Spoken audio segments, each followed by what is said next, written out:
মৃত্যুর সঙ্গে পাঞ্জা লড়ছেন আবুল কালাম আজাদ। ৭০-এর কোঠায় পা দেওয়া এই মানুষটি কিছুদিন আগেও ছিল কর্মচঞ্চল, সুস্থ।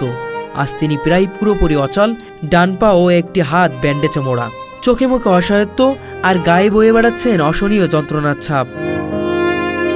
এ অবস্থা কোনো দুর্ঘটনার ফল নয়, বরং ধর্মীয় উস্কানিতে সংগঠিত একটি বর্বরোচিত হামলার নির্মম পরিণতি। গত ২৪শে ফেব্রুয়ারি ২০২৫ রংপুরের পীরগাছা উপজেলার সীতামাট এলাকায় ঘটে এক হৃদয় বিদারক মানবিক বিপর্যয়। তৌহিদি জনতার ব্যানারে একদল ধর্মীয় উগ্রপন্থী চালায় নৃশংস হামলা। লক্ষ্য ছিল হিজবুত তৌহিদের ৬টি পরিবার। লুটপাট, অগ্নিসংযোগ, ভাঙচুরের মাধ্যমে ছিন্নভিন্ন করে দেওয়া হয় তাদের বসতভিটা। এ হামলার অন্যতম শিকার হিজবুত তৌহিদের নিবেদিত প্রাণ বর্ষিয়ান সদস্য আবুল কালাম আজাদ। পরিবারগুলোর অভিযোগ, স্থানীয় জামায়াত নেতার প্রত্যক্ষ নেতৃত্বে হামলাটি সংগঠিত হয়।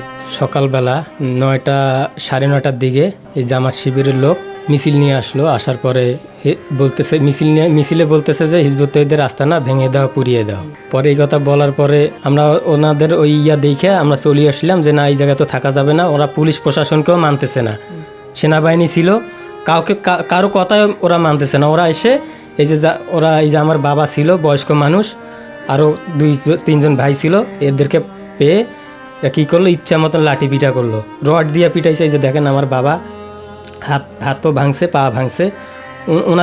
উনি কি অন্যায়টা করছে? এরা যে জামাত শিবির, এরা ইসলামিক দল করে, এটা কি ইসলামিক কাজ? এটা আপনারা বলেন।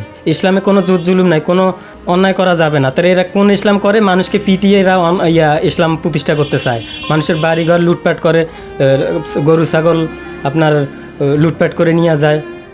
এটা তো ইসলামিক কাজ না। আমি সরকারের কাছে বিচার চাই, প্রশাসনের কাছে বিচার চাই।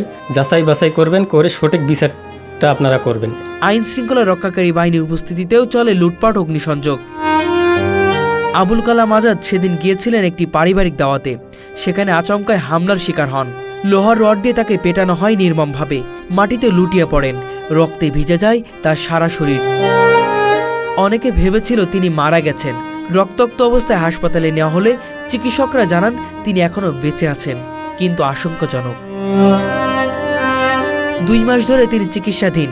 সাময়িকভাবে বাড়ি ফিরলেও ফের যেতে হবে হাসপাতালে। তার প্রশ্ন, আমি কি অপরাধ করেছিলাম? কেন আমাকে একা পেয়ে হত্যার চেষ্টা করা হলো? আজ এই বৃদ্ধ মানুষটি মৃত্যুর প্রহর গুনছেন, আর সমাজ, প্রশাসন, আইন ও সবকিছুর দিকে তাকিয়ে আছেন ন্যায় বিচারের আশায়। মুরব্বী, সেদিন কি ঘটেছিল আপনার সাথে একটু বলুন তো। সেদিন ঘটেছিল আমার ভাইয়ের বেটা আব্দুল কুদ্দুস শামীম।